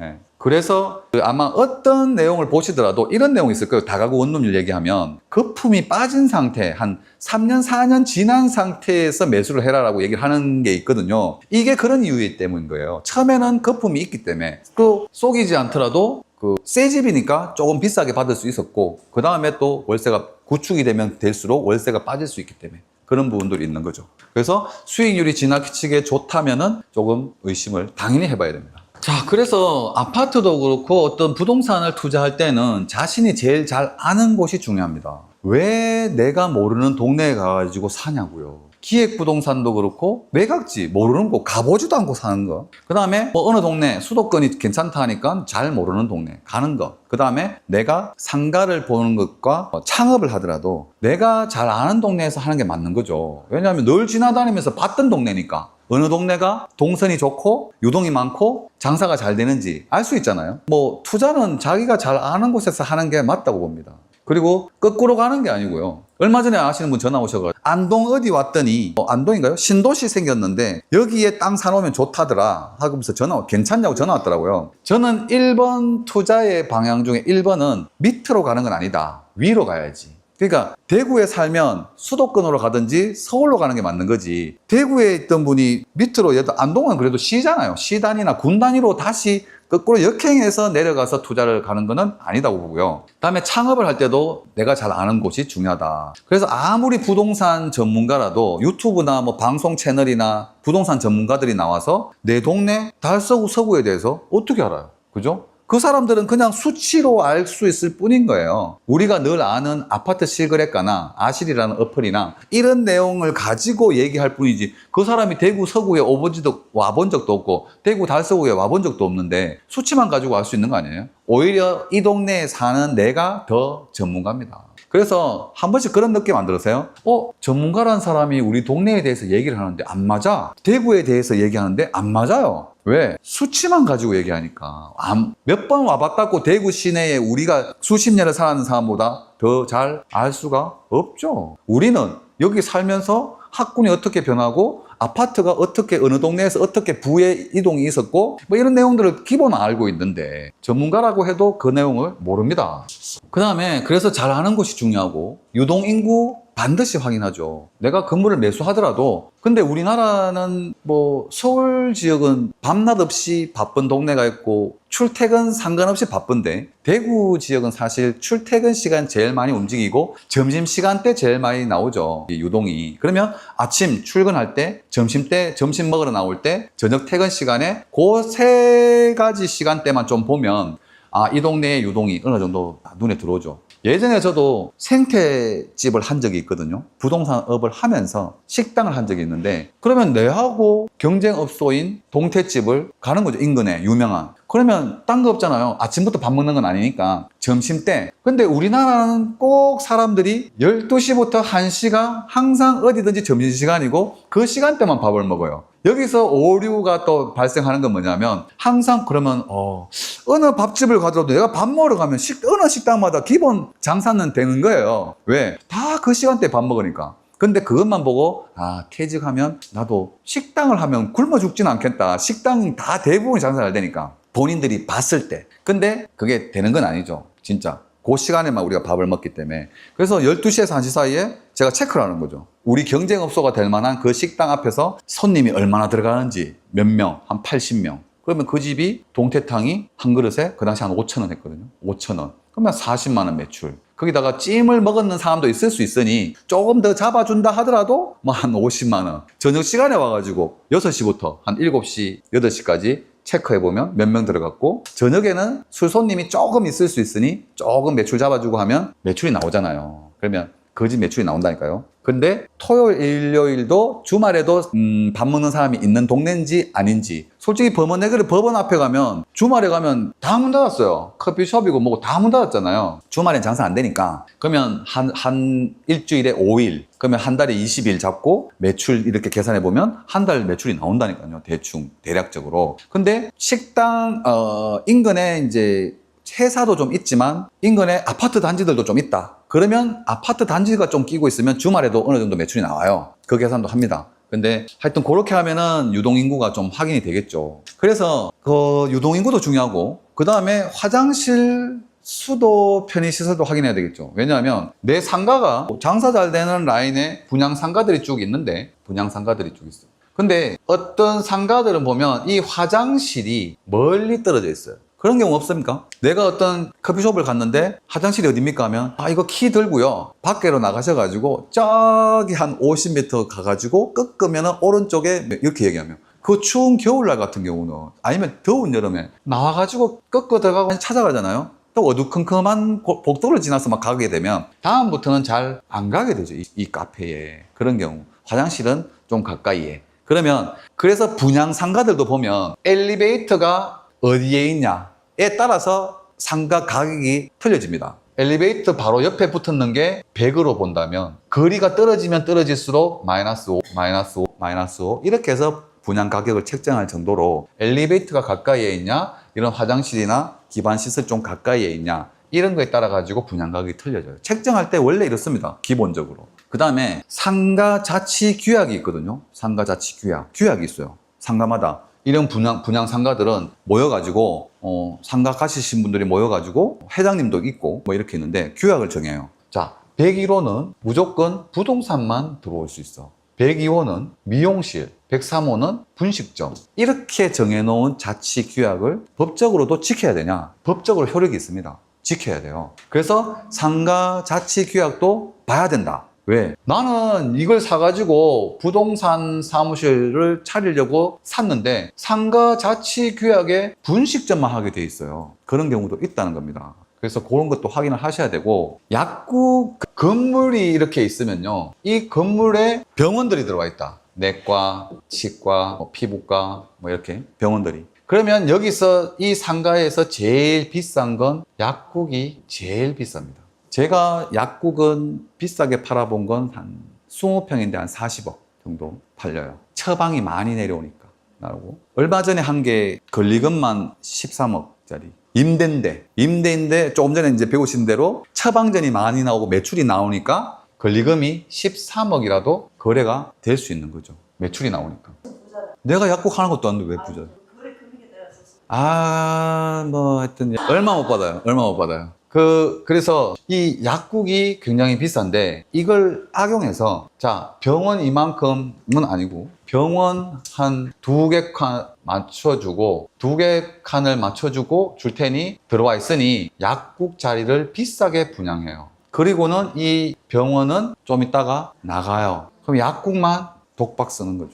이런 경우 있습니다. 병원의 거리에 2개 층이 병원이 들어와 있었고 1층에 약사가 분양을 받았는데 2개 병원이 2개 층이 나가버렸어요. 근데 소송을 걸어도 소송에선 이길 수가 없었겠죠. 들어와 있었으니까. 근데 이분들이, 의사분들이 대구에선 그래도 뭐 제일 인정받는 직업일 수 있고 이렇지만 어쨌거나 이분들 중에서도 신용불량자들도 있고요. 면허는 살아있어서 면허만 빌려주는 사람들도 있어요. 근데 이분들은 다 그런 건 아니죠, 당연히. 뭐 자금, 금융적으로 문제가 있는 분들은 저 원장님 내 여기 2칸 인테리어 해줄 테니까 여기 들어가서 좀 장사 좀 하세요. 하면 들어가야 되는 거예요. 월급 받고. 그래 만들어 놓고 요거 비싸게 팔고 또 빼서 다른 데 가고. 의사분 자체가 이렇게 하는 분도 있어요. 건물 짓고 있으면 평당 얼마 지원해 줄래? 그럼 평당 300만 원 지원해 줄게. 그러면 200평만 해도 300만 원이면 6억이죠. 6억 받았어. 인테리어 좀 싸게 하면 한 150에 해요, 평당. 그럼 200평 해봐야 한 3억 정도 들여가지고 인테리어 대충 해가지고 오픈해갖고 하다가 또 딴 데 가요. 6억 지원받아가지고 3억 정도 인테리어 하고 내가 몇 억은 남잖아요. 물론 운영비 좀 들어가고 하면 남지만 하여튼 그런 경우도 있어요. 실제. 여러분들이 벌로 봐서 그렇지만 유심히 보시면 항상 언론에 기사 나는 거 보면 뭐 저 경기도 어디 뭐 화성시 어디에 건물 지어가지고 분양 사기, 병원 입점, 약국 팔고 약사가 뭐 저거 소송 중 뭐 이런 거 많이 나와요. 또 검색해 보시면 있을 거예요. 분양 사기, 병원 입점 뭐 이런 것들. 그래서 근데 지금 자치규약 얘기하다가 이 얘기 나온 건데 그러면 101호는 근데 상가가 많이 있어요. 그럼 101호에는 약국만 된다라고 얘기하거든요. 근데 그건 앞전에 건 사기성 있는 얘기를 한 거고 지금은 정상 건물인데도 1층에 상가가 몇 개 있죠. 101호, 102호, 103호, 104호. 근데 위에 병원이 있으면 나는 비싸게 약국을 사고 분양받아서 들어왔는데 101호에 들어왔는데 103호도 약국 들어오고 104호도 약국 들어오고 그러면 안 되잖아요. 그러면 독점을 받아야 되죠. 독점을. 근데 201호, 202호 뭐 이렇게 있는데 101호 1층에서 101, 102, 103 쭉 있는데 약국을 독점 줄게. 분양하는 사람이 101호의 약국을 독점으로 줄게. 그러면 확정했잖아요. 그 말만 듣고 들어오면 안 된다는 얘기예요. 왜냐하면 뭐 물론 이 사람이 있을 때 건물 분양하는 사람이 있을 때는 자 102호, 103 받는 사람들한테 얘기하겠죠. 당신들은 약국 안 된다. 101호만 약국이 들어올 수 있다. 이렇게 얘기했겠죠. 그 조건으로 이 사람들 받으면 문제가 없어요. 근데 이 사람 이제 분양 다 끝나고 가고 없고, 뭐 이 분양 파는 사람들도 판단 말이에요. 다른 사람들한테 103호를 나한테 팔았어. 샀는 사람이 여기 들어와서 병원들 들어와 있으니까 내가 여기 약국 차리는 경우가 있는 거예요. 그래서 이렇게 소송이 붙은 거예요, 소송이. 판례를 찾아보시면 있는데 나중에 제가 한번 찾아드리겠습니다. 판례는 이래요. 독점을 할 수 있다. 단, 다른 호실들도 101호는 약점을 독점으로 줍니다. 그럼 이 사람도 알고 들어왔고 그런 경우에는 독점이 인정이 된다는 얘기인데 그게 안 되어 있다면 소송이 붙을 수 충분히 여지가 있는 겁니다. 그래서 앞전 내용은 독점이든 아니든 병원만 믿고 들어와서 하다가 병원이 나가거나 이렇게 해서 사건에 되는 얘기를 하는 거고, 뒤에 말씀드린 건 내가 독점을 정말 받으려면 호실마다 다 알린 상태에서는 독점권을 받을 수 있다고 얘기하는 거예요. 그러니까 저도 상가가 5%가 안 되면 안 보고 이렇게 수익률이 맞아야 본다는 거는 그러면 제가 물건을 많이 볼까요? 여러분들이 많이 볼까요? 제가 많이 보죠. 업이 이거니까. 근데 그 중에서도 골라도 3년에 한 개 할까 5년에 한 개 할까라는 거니까요. 내가 아까처럼 막 공매 나온 거 막 나올 때마다 막 또 오면은 싸게 잘 또 오면은 돈 되죠. 근데 그렇게 저희도 좋은 물건을 잘 고르기가 쉽지 않습니다. 아파트도 있잖아요. 아파트 다 있잖아요. 수목 같은 건 아파트가 워낙 고가니까 뭐 여기서 한 10건 하나, 교수님 한 5건만 해. 그렇게 쉽지 않아요. 근데 한 건 하기가 쉽지 않고, 또 요즘에는 부동산 업 하시는 분들 재미가 없는 게 분양권 투자가 안 돼서 그래요. 이제 분양권이 주택수에 들어가 버리죠. 흔히 얘기해서 우리가 2012년 13년도에 금융위기 끝나고 이제 조금씩 살아날 때 달서구 AK 그랑폴리스 같은 경우는 2억 얼마 이래 했거든요. 그때는 분양이 잘 안 되니까 계약금도 5%였어요. 그러면 2억짜리 아파트 한 개 우리가 살려면 1,000만 원만 있으면 샀다니까요. 그러면 분위기만 잘 맞추면 1,000만 원에다가 제가 샀을 때는 프리미엄이 500인가 붙어 있었어요. 그러면 계약금 1,000하고 500만 원 프리미엄 줘도 1,000해봐야 1,500으로 샀으니까 그게 가지고 가니까 이게 목돈이 되고, 또 크게 먹지도 못해요. 한 2,000, 3,000 붙으면 또 팔고 다른 거 파기도 하고, 하여튼 그래서 이제 부동산 하시는 분들이 그런 재미가 있었기 때문에 그 당시부터 부동산 하신 분들은 재미를 봤죠. 물론 막판에 가가지고 물린 분들도 많이 계시긴 하지만, 근데 그 시장이 안 되니까 부동산들이 재미가 없는 거예요. 그래서 공인중개사 하시는 분들도 그렇게 내가 중개를 해서 버는 수익도 있지만 그렇게 해서 하나 사놨던 게 돌아서서 한 1년 뒤나 이렇게 돌아보면 그게 또 올라가 있고 그것도 팔아서 뭐 이렇게 하고 이런 재미가 있었는데 그게 아예 안 되니까 다 재미가 없는 것 같아요. 그렇다 해가지고 그렇게 보면은 또 이렇게 얘기하죠. 부동산 하시는 분들 때문에 집값 올라간다 이렇게 얘기할 수 있지만, 또 이게 거래가 되니까 내가 안 하더라도 누군가가 사서 팔고 하고 하니까 그렇게 된다고 봐야 되지, 그렇게 이재명 후보의 얘기처럼 그렇게 제약시할 필요는 없다. 그리고 부동산을 공부하러 오셔서 보고 배우고 계시는 거니까. 그렇죠. 그래서 잘 없습니다. 저도 아파트 안 산 지가 한 3년 된 것 같고, 상가도 아까 그게 마지막 19년, 20년도에 사고는 좋은 물건이 잘 없어요. 그리고 경매든 공매든 이제는 사러 간다 해가지고 내가 또 산다는 보장이 없으니까. 다음은 이제 계약서 외에 실제 용도를 확인해라. 건전성을 고려해라. 좀 안 중요할 수도 있지만 조금 거슬리는 부분이 있어요. 왜냐하면 제가 아시는 분이 상가주택을 샀어요. 주택을. 그래서 3층에는 대부분이 주인이 살고 1층, 2층은 1층에는 뭐 식당이든 슈퍼든 편의점이든 들어와 있었고 미용실이든, 2층이 항상 궁금해요. 저게 뭘까? 그래서 이제 새로운 매수자분이 집 구경을 갔는데, 중개사분하고 갔는데 2층은 뭡니까 하니까 뭐 사무실이에요. 이렇게 됐겠죠. 사무실은 사무실일 수 있죠. 근데 나중에 그래서 마음에 들어서 매수자가 매수를 해가지고 이사를 들어오니까 2층이 나중에 보니까 이제 그 하토 치는 노름방인 거예요. 하우스라고 얘기하는, 늘 문이 닫혀 있는.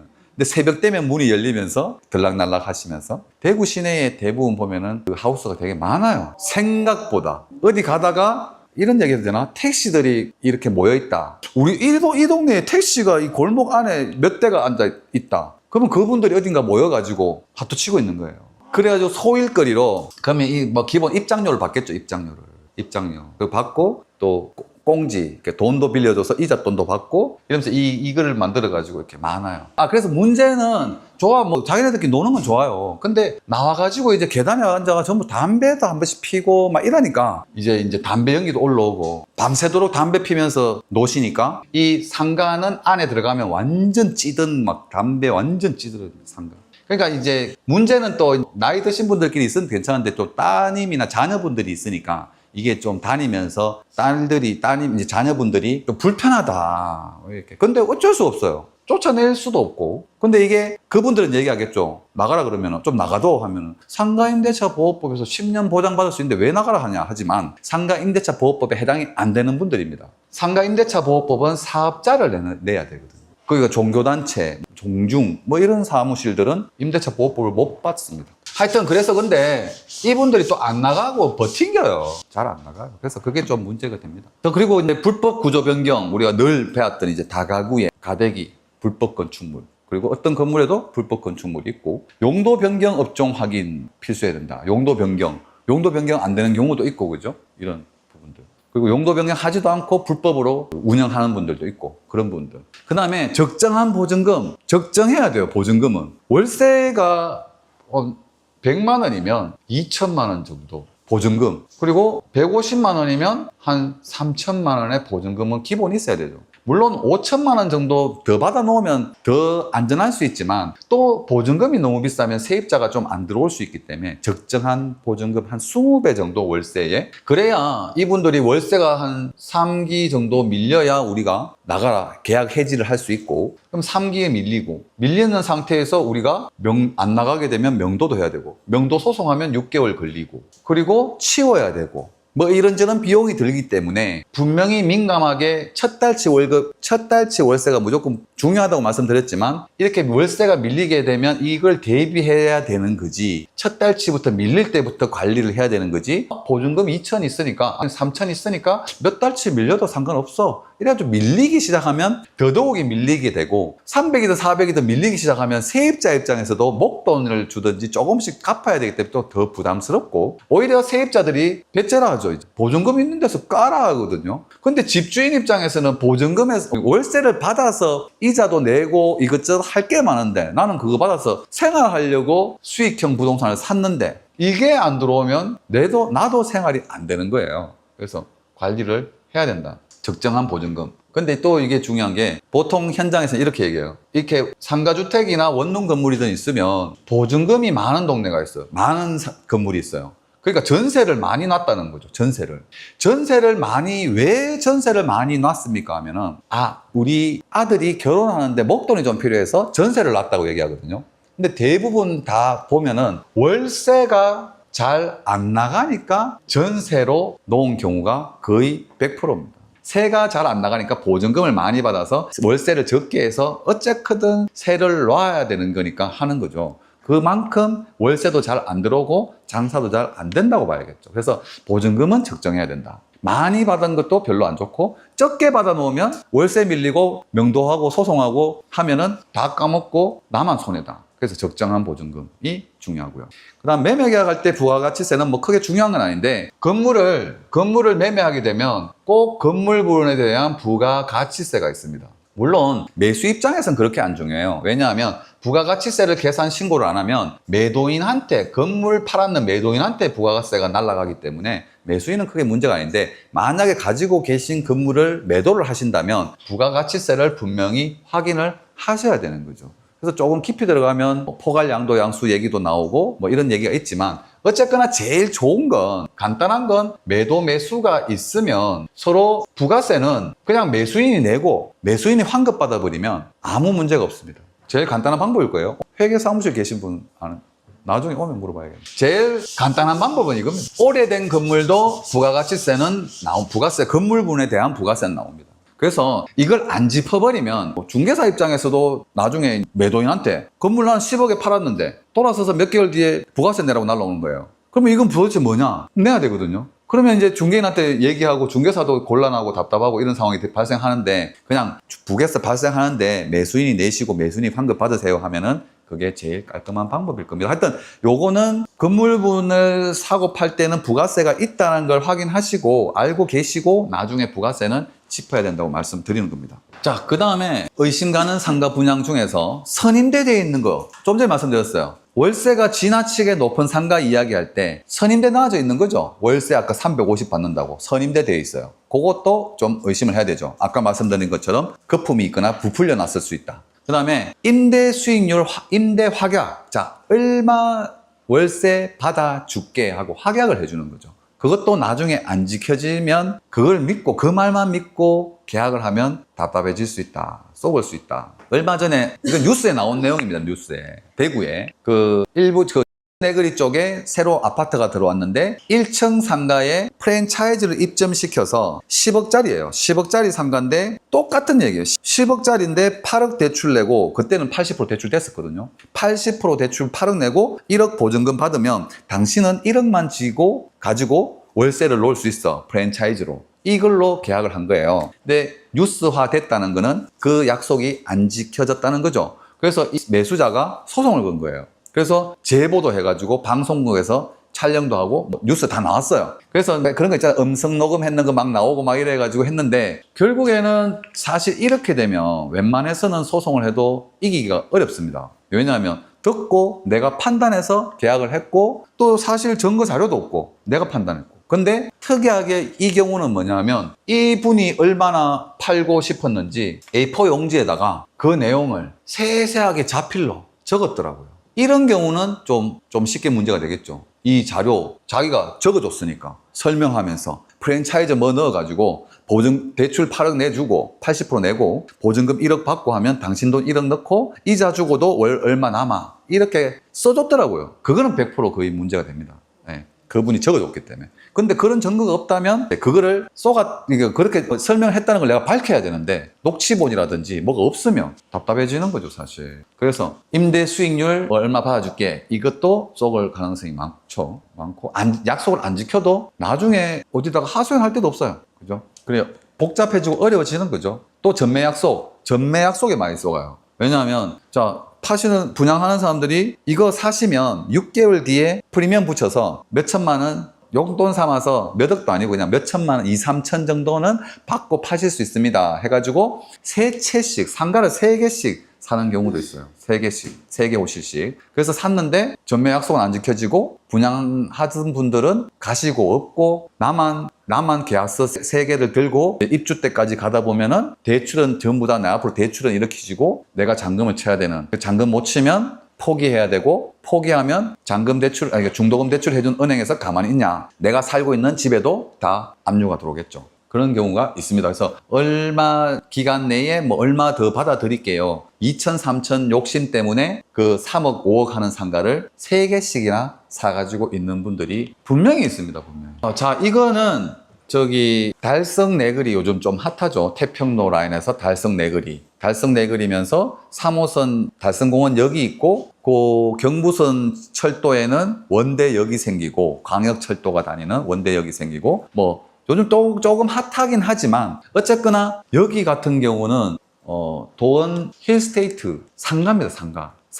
상가가 이렇게 잘라놨죠. 작게 금액은 한 2억 5천대 정도에서 전용 면적 한 10평 12평으로 2층에 개수가 몇 개입니까? 그럼 뭘로 채울까요? 아까 말씀드린 700세대에 상가가 30개라 해도 상식적으로 생각을 해보면 우리가 살고 있는 동네의 아파트 단지들의 상가에 입점했는 내용들을 보면 아까 말씀드렸던 대로 코너에는 분명히 2칸 정도는 편의점, 미용실, 분식점 정도 하고 부동산 한 3, 4개, 4, 5개 쭉 아니요 뚫려 있어요. 이거? 동그라미 여기요? 엘리베이터. 주상복합인데 2층까지는 2층, 3층하고는 상가가 들어와 있고 그 위로는 이제 아파트가 들어와 있는 거죠. 그래서 여기는 에스컬레이터고 이제 1층, 2층 상가만 이용하는 에스컬레이터가 있고 엘리베이터도 있고 또 입주민만 이용하는 아파트로 올라가는 엘리베이터 따로 또 분리돼 있고 그런 구조죠. 쉽게 얘기하면. 근데 저 상가들이 뭘로 채워지냐? 요즘 많이 앞세우는 건 분양할 때는 이라는 학원이 들어온다 해가지고 굉장히 홍보를 했고 그래서 그런 부분도 있고 여러 가지로 분양을 받았죠. 근데 왜 잘라놨어요? 작게 잘라야 금액이 낮아지고 한 2억 5천대로 이렇게 만들어 놓으면 한 80%, 70% 대출 받고 내 돈 몇 천만 원 넣어서 월세 받아서 이자를 좀 주고도 남는다는 생각으로 이렇게 분양을 받으시는 거죠. 근데 상식적으로 생각해도 저기에 무엇이 들어올까? 자, 그러면 10평씩 만약에 잘라놨을 경우에 10평이다. 3칸에다가 예를 들어서 미용실이 들어온다고 봤을 때 그러면 주인이 몇 명입니까 일단? 주인이 3명이에요. 주인이 주인이 한 명도 골치 아픈데 3명이나. 3명, 그러면 한 호실, 이 한 호실은 월세 100만 원. 한 호실은 아직까지 난 버틸 여력이 되니까 월세 130 받아달라 그러고. 뭐 이렇게 호실마다 또 받아달라고 하는 월세의 수준도 틀려요. 그러면은 조율해야 되죠. 그렇다고 어떤 집은 100 받아주고 어떤 집은 130 받아줄 수가 없잖아요. 왜냐하면 나중에 알고 봤더니 100 받은 사람은 야, 옆집은 130 받아주고 나는 왜 100 받아줘? 뭐 이럴 수도 있고 원망을 들을 수도 있고 뭐 여러 가지로 복잡해집니다. 일단 복잡해져요.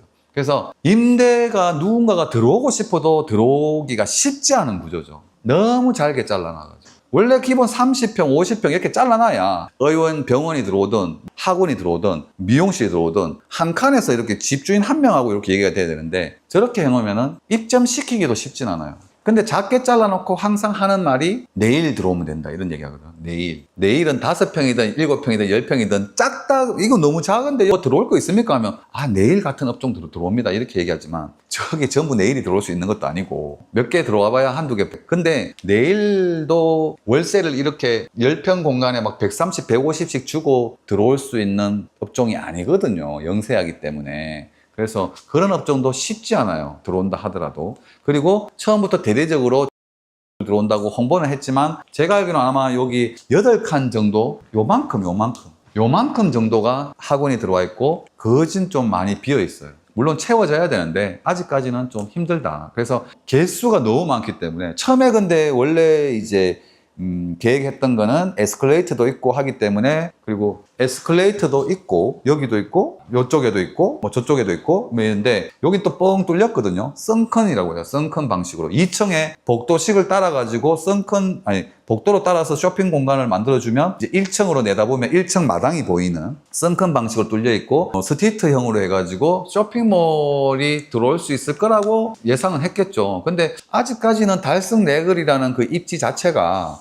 쇼핑몰 정도로 이루어질 정도의 동네의 형성이 쉽진 않죠. 그래서 어쨌거나 저기도 가보시면 멀리 갈 것도 없어요. 저 정도만 가봐도. 그리고 최근에는 두류네그리에 두류자이가 이제 입주를 할 건데 거기도 상가가 200개인가 돼요. 앞으로 그것들이 어떻게 채워지는지를 보면은 예상대로 쉽지 않을 거다 생각이 들 겁니다. 전부 다 상가죠. 이렇게 다 세보시면 한 200개, 180개인가 200개 정도 돼요. 근데 완판했죠. 다 팔았어요. 팔긴 다 팔았다니까요. 아니 그 사업했는 시행사에서 가지고 있을 것 같으면 우리가 얘기할 게 없죠. 자기네들이야 뭐 다 팔아서 개개인이 한 칸씩 분양이 다 끝난 상태라니까요. 저기도 좀 전에 말씀드렸던 7호 광장의 두류네그리 거기도 상가 다 완판했어요. 우리가 상가를 분양하면요 여기 달서구 7호 광장에서 옆쪽으로 가면은 그 영화관 건물이 있거든요. 뭐 거기도 있지만 영화관 건물이 시네마가 많이 있죠. 한때 유행 되게 했었죠. 동네마다 영화관 생겼으니까. 근데 이 영화관이 몇 개 층으로 이렇게 돼 있죠. 몇 개 층으로 돼 있는데 영화관이 있으면 이 상가 중에 제일 비싼 데는 당연히 1층 상가가 분양 가격이 제일 비쌉니다. 그 다음에 1층에 버금가는 상가는 위로 올라갈수록 분양가가 좀 싸야 되죠, 당연히. 근데 매표소가 있는 층의 상가가 거의 1층하고 분양가가 맞먹던 시절도 있었습니다. 그만큼 매표소 앞에는 사람들이 많이 모일 것이고 그래서 여기 상가들을 비싸게 책정을 했었던 거죠. 근데 생각보다는 매표소 앞이 장사가 지금 안 됩니다. 거진 다 비었을 거예요. 왜냐하면 뭐 그 생각을 해보면은 이제는 전부 다 인터넷으로 예매를 하고 앞에서 줄 서서 표 예매하고 이럴 일이 없고 또 시간 맞춰서 가서 영화만 보고 가기 때문에 이 건물에서 머무르는 시간도 얼마 안 됩니다. 지하에 주차되고 엘리베이터 타고 올라가가지고 영화만 보고 시간 맞춰서 가서 보고 바로 나가기 때문에 머무르는 시간이 없어요. 옛날처럼 뭐 연중 무슨 행사처럼 막 가가지고 앞에서 밥도 먹고 간식도 먹고 그 영화관 예매해 놓고 앞에서 기다리고 차 마시고 이런 쇼핑 문화는 없는 거죠. 그래서 장사가 안 됩니다. 그래서 줄페어 합니다. 줄페어. 근데 예전에 몇 년 전까지만 해도 한 불과 3년 전까지만 해도 우리 동네에 영화관이 들어온다 그러면은 되게 무슨 대단한 이벤트가 있는 것처럼 여겨졌었거든요. 우리 동네도 이제 영화관이 들어온단다. 근데 대부분이 지금 영화관이 장사가 안 돼요. 그리고 특히 이시아폴리스나 이런 데 가보시면 기존에 이시아폴리스 롯데 쇼핑몰 안에 영화관이 있었고 바로 맞은편에 영화관이 들어왔는데 이 영화관만 조금 운영이 될 뿐이지 앞에도 비었고 경매지 보시면 1, 2성 이런 데다가 전부 다 호실별로 경매 다 나와 있어요. 안 돼요. 영화는 그 영화 보여줘가지고 상영했는 수익으로 운영되는 게 아닙니다. 뭐가 장사 제일 잘 됩니까? 영화관에서. 팝콘. 팝콘은 무조건 분양 안 합니다. 직영이 웬만하면 직영입니다. 웬만하면 직영. 팝콘이 지금은 그렇게 아닐 수 있지만 제가 아는 영화관은 한 달에 팝콘만 2억이 남아요. 그래서 그러지 않겠어요? 영화는 영화값도 많이 올랐더라고요. 12,000원, 15,000원. 근데 공짜 영화 보러 가시잖아요. 휴대폰 RP면 1년에 뭐 연 몇 회 공짜로 보러 가는데 왜 공짜겠습니까? 가면은 어쨌거나 팝콘 2가지 맛에다가 콜라 들면 일단 뭐 15,000원, 뭐 24,000원. 한 개 더 추가하면 더 비싸고. 그래서 이게 장사입니다. 이거 장사. 그러니까 영화관은 안 망할 수 있죠. 이걸로 어쨌거나 유지가 되니까. 지금은 매출이 좀 더 떨어졌겠지만 어쨌거나 요 장사입니다. 팝콘. 그래서 예전에는 이제 영화관 요거 사업 잘해가지고 요게 성공하면은 요걸 또 롯데시네마나 메이커 CGV나 여기다 바로 또 다 팔기도 했고. 그러니까 처음에는 이런 거죠. 처음에는 내가 가맹점으로서 영화관을 만들었는데 장사가 잘 되면 그 메인 영화사에서 이 자체를 또 사가기도 하거든요. 그래서 영화관 매표소 앞에 있는 상가라고 해서 그것도 조심해야 되는 거죠. 장사가 안 된다. 그리고 요즘에는 OTT, 넷플릭스라든지 뭐 이런 게 유행하기 때문에 그걸로 다 보기 때문에 분명히 월세로 달로 받기 때문에 1년으로 하면 12달 연수익 계산하려면 1년 12달 계산해야겠죠. 그 다음에 이게 월세를 받는다고 해가지고 다 내 수익이 아니다. 그죠? 이자 줘야죠. 이자. 은행 이자. 그게 분자가 되겠죠. 위에 올라가고 밑에 그렇다고 해서 매매 얼마 주고 사잖아요. 우리가 매매 가격이 들어가죠. 매매 가격 얼마에 샀냐, 내 돈 들어가는 거잖아요. 근데 내 돈만 들어가는 거 아니죠.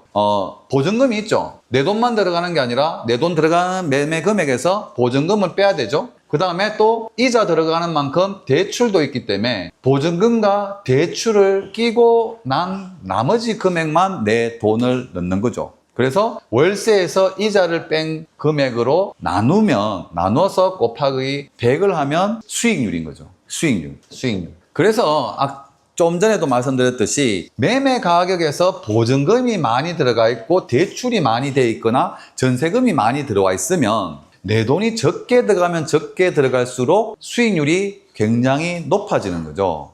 그죠? 이자하고 빼더라도 그래서 이 부분은 조심해야 되고 내 돈이 너무 적게 들어가서는 힘든 경우가 무조건 생긴다. 그래서 적정하게 들어가야 된다. 그래서 그걸 매매 금액이 4억짜리에다가 보증금 3천이 있고 대출이 1억이 있고 월세를 150 받고 12달로 해가지고 이자 450만 원을 제하면 5% 수익을 계산하실 수가 있겠죠. 근데 더 쉬울 수 있는 게 이거는 그래서 우리가 앞전에 보신 산식 가지고는 우리가 전자계산기로 계산해서 하는 거고 옛날 뭐 주판으로 하셨겠지만 이제 전자계산기로 할 수 있었었는데 이제는 어플이 있기 때문에 그냥 수치만 넣으면 자동 계산이 딱 되어서 나오거든요. 그래서 이 어플을 다운받으셔서 시험 치실 수 있도록 준비하시면 됩니다. 근데 제가 잘 사용하는 건 이 부동산 계산기 중에 이렇게 생긴 모양의 어플을 이용하는데 여기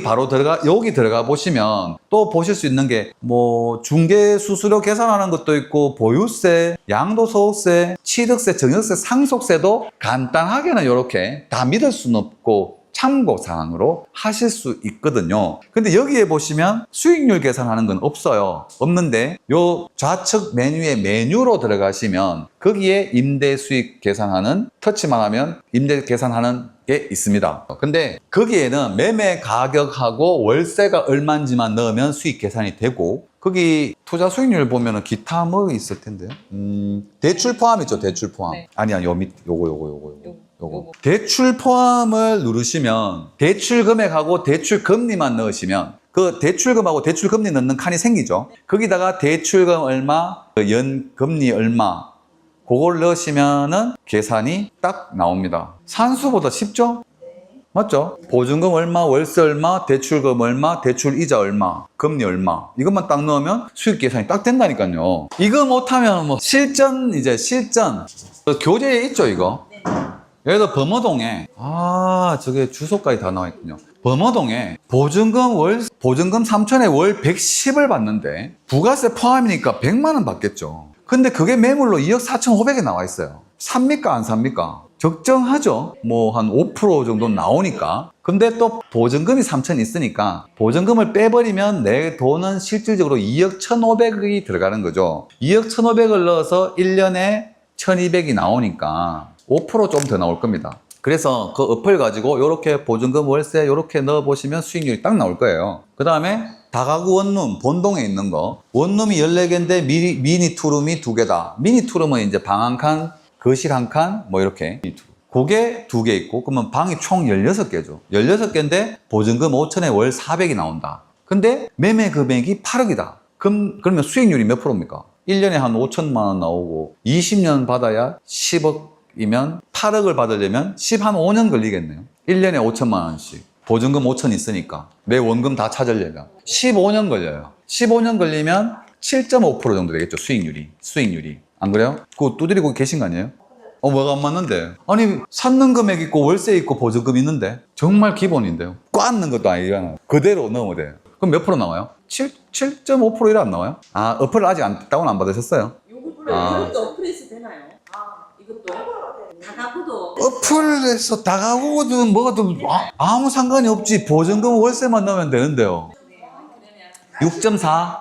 예. 그러면 다가구가 6.4가 나오면 괜찮은 겁니까? 안 괜찮은 겁니까? 안 괜찮죠. 공실 비고 수리비 들어가고 뺄 거 빼면은 남는 게 없다니까요. 그죠? 이렇게 계산을 해봐야 되는 겁니다. 수익률을. 그죠? 그리고 이게 이제 만천동에 몇 톤데 보증금 1,000에 월 55만 원. 부가세 포함이다. 그러면 부가세 빼면 월세가 50인 거죠. 근데 매매가는 1억 4,500이다. 뭐 뻔히 봐도 뭐 연 600만 원 나오면은 거의 이렇게 나가면 되는 거예요. 다가구 지금 8억, 보증금 5,400. 다예요. 예, 그리고 수익률 계산 눌러봐요. 반개수는 해당 사항 없지. 당연하죠. 6.4 얘기했잖아요.